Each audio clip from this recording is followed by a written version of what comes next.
बिस्मिल्लाहिर्रहमानिर्रहीम। अस्सलाम वालेकुम नाज़रीन। सेवन शरीफ में शहरियों ने कलंदरी प्रेस क्लब 7 में अपनी ज़मीनों पर कब्जे के खिलाफ एक एहतजाज किया।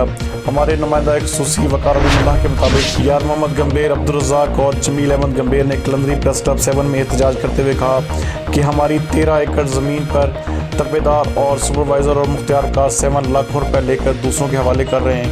उनका कहना था कि हमारे साथ इंसाफ किया जाए। हम AC7 DCO जामशेरू और वज़ीर अला सिंध सैयद मुराद अली शाह से अपील करते हैं कि हमारे साथ इंसाफ किया जाए। मज़ीद देखते हैं वकार अली मल्लाह की ये रिपोर्ट।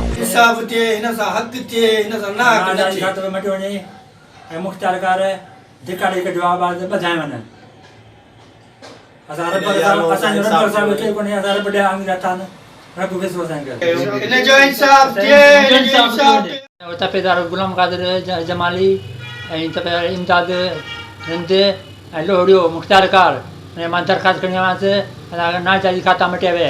असां हिसेदार वेठा आहियूं, न घुराए वियो, खाता मटिया वे शेरमान जे नाले मटिया वे।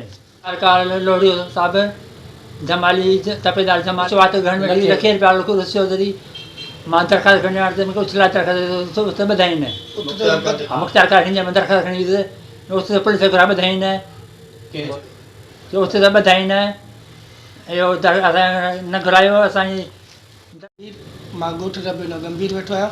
हे यार मोहम्मद मुंहिंजो मामू आहे। मां अॼु दरख़्वास्त लिखाए थो एप्लीकेशन दरख़्वास्त वठी वियो आहियां मुख्तियार साहिब ॾे। उन हिन खे मूंखे चए थो त तव्हां निकिरो त मां तव्हांखे ॿधरा न शया। हिन ग़रीब जा खाता ज़मीन जा मट 13 एकड़ ज़मीन हिन जे वॾनि जे नाले ते थियल आहे। जॾहिं हिनखे हाणे ख़बर पई आहे जॾहिं हुननि खाता मटरा शया आहिनि, हाणे ख़बर पई आहे मां हिनखे वठी वियो मुख्तियार ऑफिस में त एप्लीकेशन दरख़्वास्त लिखाए तुम ॿ पहिरीं चकर मां वियो आहे मुख्तियार साहिब ॾे। मुख्तियार साहिब खे ॾेखारियो तुम 7 फार्म ज़मीन जा कागज़ ॾेखारियोमांसि, दरख़्वास्त ॾिनोमांसि। असां ॿिन्हिनि खे बेइज़ती करे ऑफिस में ॿाहिरि कढी छॾी।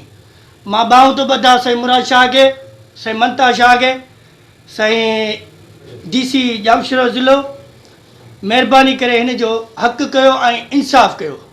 हे ग़रीब आहे, मिसकीन आहे, हिन जो ॿियो केरु कोन्हे को अलॻि आहे सवाइ बनी यार मोहम्मद ऐं हिन जो चाचो आहे सूमर। हा सूमर नाले हाणे उहो सूमर जेको आहे खट त उथी कोन थो सघे, ग़रीब आहे, मिसकीन आहे, पुट बि कान्हे, हिकिड़ी न्याणी अथसि। ॿियो हीउ ग़रीब आहे, हिनखे पीउ मां कोन्हे, हे अकेलो ॼणो आहे जेको अलाह साईं हुनखे वॾनि जेकी पंहिंजी मिल्कियत ॾिनी आहे उन जा खाता ॿिया मटाए पैसा वठी रुश्वत लख रुपया। हे तपेदार मुख्तियार जेका बि आहिनि गरजी हिन ग़रीब जो हक़ जेको आहे सो पिया खाई विया आहिनि। ऐं अॼु इहो जेको आहे सो पंहिंजो हक़ वठण लाइ वियो आहे सो हुनखे ठिका ॾेई कढी छॾियो अथनि ऑफिस मां। हीउ माना यार मोहम्मद मुंहिंजो सालो थिए, मुंहिंजो सूमर जेको आहे सो मुंहिंजो भेणाऊ आहे, उन्हनि सां नाजाइज़ी आहे। तपेदार गुलाम कादिर जमाली, सुपरवाइज़र इमदाद रिंद ऐं मुख्तियार कार 7 अब्दुल हमीद लोहड़ियो साहिबु जॾहिं हीउ वियो आहे हुनजा माना लखे रुपया माना रुश्वत वठी शेर मोहम्मद खां वठी हिन जा फोती खाता मटाया विया आहिनि। सो अर्ज़ु आहे वज़ीर अला सिंध मुराद अली शाह खे, चीफ सेक्रेटरी ममता शाह खे ऐं DC साहिब खे अर्ज़ु आहे त हिननि सां इंसाफ़ कयो। ग़रीब